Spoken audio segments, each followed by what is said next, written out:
Good day. Today we are going to be dealing with the legal profession, which is chapter 8 of our notes.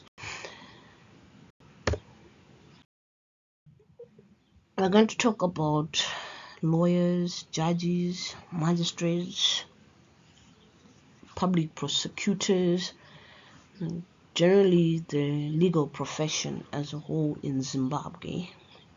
And also with some little comparison with some other jurisdictions as well. And then on the last slide of our presentation, I'm also going to just lightly brush through why lawyers are superheroes, not the crooks that people make us seem to be. So stick around. Let's continue on. Introduction. So the title of a lawyer is reserved for those who have received the special status of membership of the legal profession. At least this is according to Maduko. The legal profession is a profession in that it has a governing body, record of membership, restriction of admission, voluntary submission to ethical standards, and the duty to client is paramount. So you cannot just wake up and decide to be a lawyer for someone. You cannot refer to yourself as a lawyer without being a member of this governing body and being part of this legal profession. Now, there are two types of legal professions. We have the divided legal profession as well as the fused one. In Zimbabwe, we have the fused legal profession, but it is important to note the differences between the two, as we will note later on. In a divided legal system, a lawyer is either an attorney or an advocate, a solicitor or a barrister. A solicitor or an attorney are just two terminologies that are roughly the same. So when a person says, I'm an attorney at law, they're saying that the general practitioner who deals with clients directly, as opposed to a barrister or an advocate who does not deal with the client but must engage with the solicitor or an attorney. I remember I gave an example and I wrote down an illustration. I was saying a barrister first, an attorney in the middle, and then we have the client there. So the attorney is the link between the barrister or the advocate and the client. Now, a barrister may be involved in legal drafting and legal writing of legal opinions for a solicitor, but the primary role of the barrister or an advocate is to go into court and advocate for the client. So these are the ones that get into the court and represent the client. Both the barrister and solicitors have a right of audience before every court now. This was not always the case, but today everyone has the right to go before the court. In a fused legal system, however, all lawyers are entitled to practice the law profession, and they all fall into the category of legal practitioner. Now, every registered legal practitioner has a right of audience in court. We'll talk about that last point later on under legal aid. Now, in Zimbabwe, the legal profession is no longer divided in two. It once was divided, but that is no longer the case. It is fused. Prior, attorneys dealt directly with members of the public, while advocates were permitted to do so. An advocate were not permitted to do so, but advocate could only be instructed by an attorney. But an attorney had no right of audience in the superior courts. Now, the main argument in defense of a divided profession is premised on the quality of the legal services that would be available, and it leads to growth and specialization by advocates and the principle of judicial unpreparedness. Now, we talked about this in class. When there is a divided legal profession, it fosters specialization by advocates. Those specialize in tax law, and a specialized advocate in tax law would be good quality representation in court, as opposed to just general lawyers that know the general law representing a client. So that's what they're talking about in the notes. And then we have the argument in favor of Zimbabwe's fused legal system was political, but the main argument today is that it is fairly cheap and very efficient. The fused legal system, you are only dealing with one lawyer or one legal practitioner, as opposed to a fused system where you pay the attorney who then pays the advocate, so then it becomes expensive, right? Now, as we continue on with our notes, it is important to note that notarial practice mainly involves the execution, attestation, authentication of documents. For you to get to be a certified notary, you have to write exams and so forth. Same applies to the conveyancing. If you want to become a lawyer who is also a conveyancer, a conveyancer is one who prepares or executes documents relating to transfer of rights in land, and either registrable in the deeds registry and so forth. So you write the exam, you become either a notary or a conveyancer, or even both. Now, in terms of Zimbabwe, there's a de facto divided profession in Zimbabwe. On paper, it is fused, but on the ground, though, there are lawyers who practice as advocates and voluntarily regulate themselves in the same way as advocates and barristers, while others mainly just stay in the corporate world. They are advisors, they are mainly attorneys, they don't get into court and so forth. So on the ground, it is divided, but generally speaking, we are a fused legal profession. Now, for one to become a legal practitioner, there are admission requirements. In terms of Section 5 of the Legal Practitioners Act, there are 6 requirements that are there. We have compliance with formalities prescribed by law, possess educational qualifications, be a normal resident of Zimbabwe, be above the age of 21, be an unrehabilitated insolvent, be a fit and proper person. We're going to delve more into the fit and proper person, but the others are more straightforward. The point that might vex some would be the unrehabilitated insolvent aspect. When a person is declared a bankrupt, he goes under court administration, so, and is considered an infant in finances. He would get his allowance from the administrator who administrates his affairs. So that person would be an unrehabilitated insolvent, right? So as a result, such people are not cannot become legal practitioners. Why? We deal with clients' money and stuff like that, with all trust that we have to create. We cannot have an unrehabilitated insolvent who is incapable of financial administration to also administer a client's money. So that is the point that is there, the requirement. Now, in terms of the fit and proper requirement, it's saying that a person is fit and proper because they are honest and have integrity. And this fit and proper requirement is noted in Inrich Kweche. This way, when a person applied to be a legal practitioner, he kept his hair in dreadlocks and they considered his dictors not fit and proper and declined to register him, right? But later on, the decision was set aside.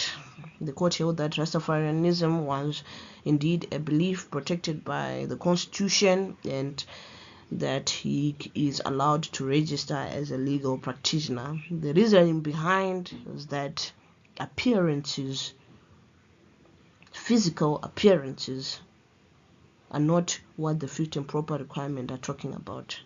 They're saying that a person is fit and proper because he's honest and reliable. It is not because you are a gentleman who wears proper clothes or anything like that. It is not because you are fit in terms of the fact that you go to the gym, but you are fit and proper because you have honesty and you are reliable.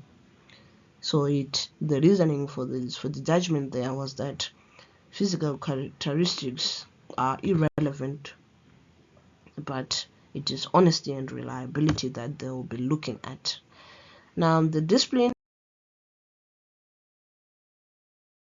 for professional misconduct. So, as a legal profession, we want to adhere to a certain standard. The standard is laid down by the Law Society.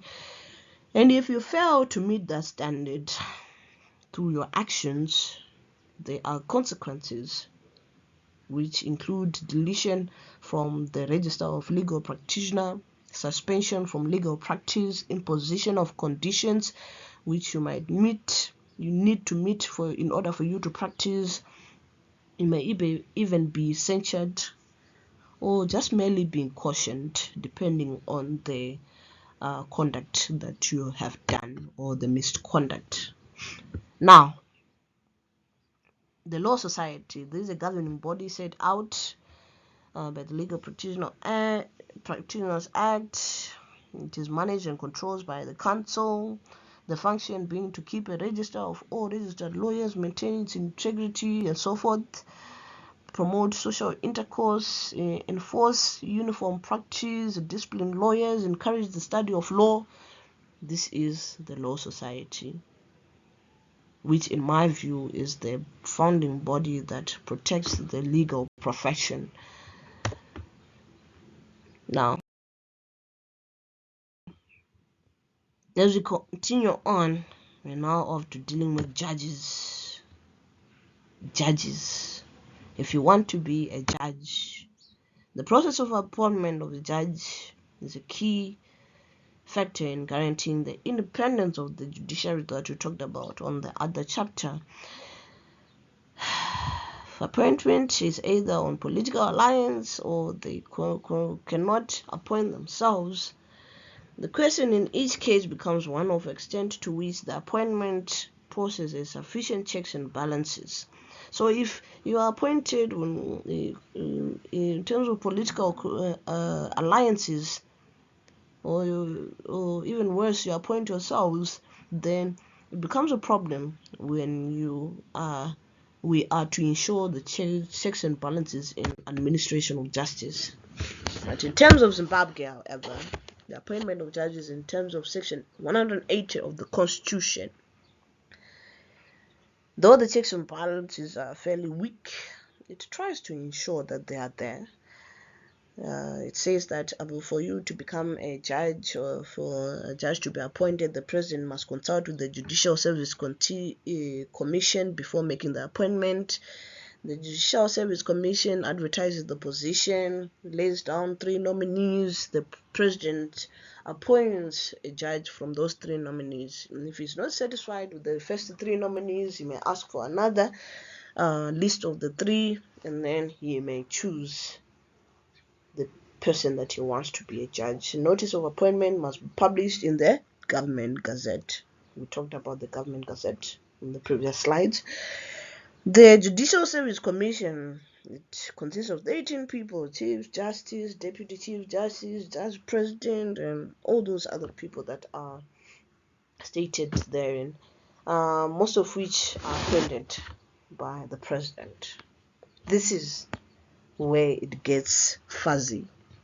So we are having people who are appointed by the president in the first place, giving the president 3 nominees,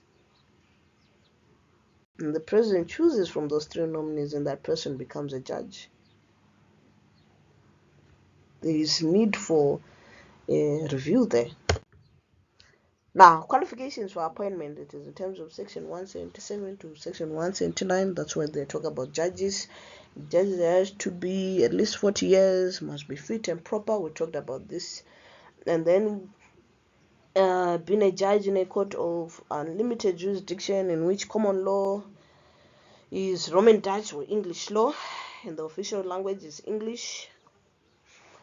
And the state is yes qualified to practice as the legal practitioner. Now, in terms of judges, there's a compulsory retirement age that is there, which is 70, laid down in the Constitution. And in terms of removal, a judge is removed if he's unable to perform the functions of the office because of any mental or physical incapacity, or in terms of gross incompetence or gross misconduct. It can be removed. The relevant section is there. And then we have magistrates from the lower courts. They are appointed in terms of the Magistrate Court Act.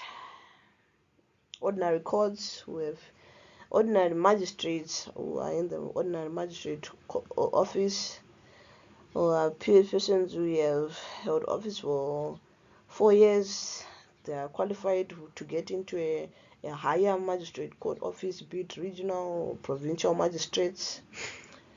The list goes on. So if you are from an ordinary magistrate court, you can, after 4 years of practice and so forth, apply to become a magistrate court, magistrate in a regional or provincial court. And then we have the magistrates as all are appointed by the Judicial Service Commission. The process is laid down in the Magistrate Courts Act, and there is need for transparency without law, without fear, favor, and prejudice, as the song says. And then we have prosecutors stemming from the office of the Attorney Generals. These are the state represented, the state personified through prosecutors who prosecute accused, the accused representing the state, who prosecute the accused while wearing the badge of the state. Now, public prosecutors need not be registered. They are still, however, expected to conduct themselves in accordance with the acts of the legal profession, and they are supposed to act as judicial officers to ensure not to give accused the harshest sentences, but just to ensure that justice is served. That is the role of the prosecutors. Now, lastly, why are lawyers superheroes in my eyes? I talked about this in class. Lawyers, as a legal profession, it is a profession of integrity and honesty. They are not crooks. When they get into court, they are there to ensure that there is administration of justice. You get into court, you are representing an accused. Let's say, for example, your accused murdered someone or committed robbery. You are saying that despite the act that he has done, he is still a human being. He is still a human being who deserves dignity, the dignity of the right to a fair trial, to have his side of the story heard, right? And you are saying, even with his flawed nature, the flaws which all human beings have, he still has the right to have someone represent him, to have his side of the story heard. So we get into court, we say, this person should be heard. This person is human dignity.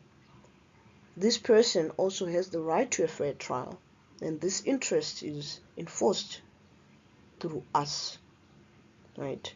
If we did commit murder, we adjust evidence to lessen the sentence, because we know that despite our flawed nature, the legal profession or even the system of law itself understands that yes, it is punitive in nature, but there are correctional services that are there to correct the conduct, the social misconduct that has been done, to ensure that the individual who murdered someone or who robbed someone, right, may one day repent of his ways and be corrected, and then later on goes back into society. So this is why lawyers are superheroes. So, summation, the legal profession is almost saintly. We are there to represent a person who we know is a representation of every individual in society, because every person is one mistake, one error away from being an accused in court, one accident away from being a person accused in court. So we come in, we ensure that the state is beyond reasonable doubt sure that you did commit the crime. We adjust every evidence possible on the contrary, and then if the state does adduce evidence and it is seen that you are guilty, we ensure that you get a very less sentence than usual, because we know that the services in prison are mostly correctional. We are trying to correct the misconduct, and you one day get back into society and become part of it. So you are welcome.